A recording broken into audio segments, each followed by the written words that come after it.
அந்த பெண்ணுக்கு பாதுகாப்பு கிடையாது. ஏறக்குறைய அந்த பொண்ண வந்து அவர் கைவிட்டுட்டு போயிடுறாரு. நமக்கு இந்த பொண்ணு வந்து வேணாம் அப்படின்னு. ஏன்னா, அது சாதாரண பொண்ணு கிடையாது. ரொம்ப பக்தியுடைய பொண்ணா இருக்குன்னு சொல்லிட்டு விட்டுட்டு போயிடுறாரு.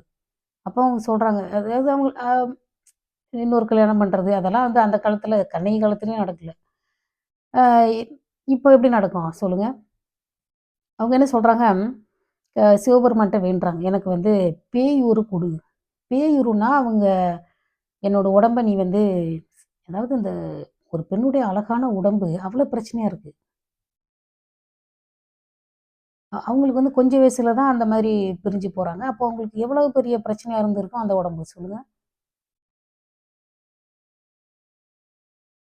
இந்த 2025ல இந்த மாதிரி கேவலங்கள்லாம் நடக்கும்னு அ யாருமே கற்பனை செஞ்சிருக்க மாட்டாங்க. இதெல்லாம் வந்து துரதிர்ஷ்டமானது. துரதிர்ஷ்டமா அது வந்து நம்மளுக்கு இது வந்து துயரம்.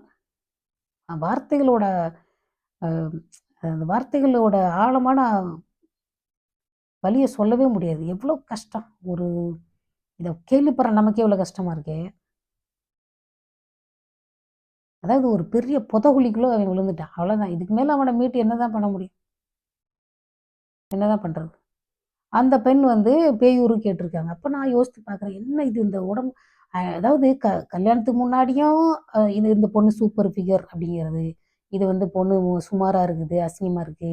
இதெல்லாம் வந்து அதாவது நம்ம எப்பவும் வந்து அந்த பெண்ணோட உருவத்த வச்சே பேசிட்டு இருக்கிறது.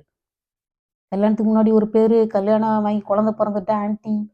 அதுக்கப்புறம் மாமனார், மாமியார் வயசுலயும் அழகான மாமியார், அப்புறம் அழகான பாட்டி. எவ்வளவு 90 வயசானாலும் அழகான பாட்டி. அதாவது குழந்தையிலிருந்து அந்த அழக பத்தியே பேசிட்டு இருக்காங்க. எப்படி இது சாத்தியமாகுது?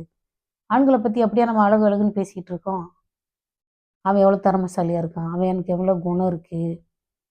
அவன் எவ்வளோ திறமையா சம்பாதிக்கிறான். இப்படி தானே பேசுறாங்க. பெண்ண மட்டும் அந்த உடம்ப வச்சே பேசுறது. இது எவ்வளோ அநியாயமா இருக்கு பாருங்க. அதாவது இது இந்த ஜெண்டர்ல வந்து இது ஆண், இது பெண். 2மே டிஃபரண்ட். 2மே வேற வேற. இது உயர்ந்தது, தாழ்ந்ததுன்னு ஒண்ணும் கிடையாது. ஆண் உயர்ந்ததுன்னா எப்படி அது மட்டும் உயர்ந்ததா இருக்க முடியும்? கடவுள் 2 பேரையும் படைச்சிருக்கிறாரு. எப்படி உயர்வாவும், தாழ்வாவும் படைப்பாரு? கடவுள் என்ன முட்டாளா? 2மே சமமா படைச்சிருக்கிறாரு. நமக்கு வந்து சமமா மதிக்கிறதுக்கு சொசைட்டி சொல்லி தரல. அம்மா, அப்பா சொல்லி தரல. நம்மளுடைய கல்வி முறை சொல்லி தரல. இப்ப கூட நம்ம ஸ்கூல்ல இருந்து ஒரு 1ஆம் கிளாஸ்ல இருந்து எப்படி பிள்ளைங்ககிட்ட பழகணும், பேசணும், பொண்ணுங்கள எப்படி மதிக்கணும் அப்படின்னு கத்துக் குடுக்க ஆரம்பிச்சோம்னா, அடுத்த தலைமுறையாவது நல்லா இருக்கும். இப்போ என் பையனுக்கு வந்து இப்படி செய்யக்கூடாது.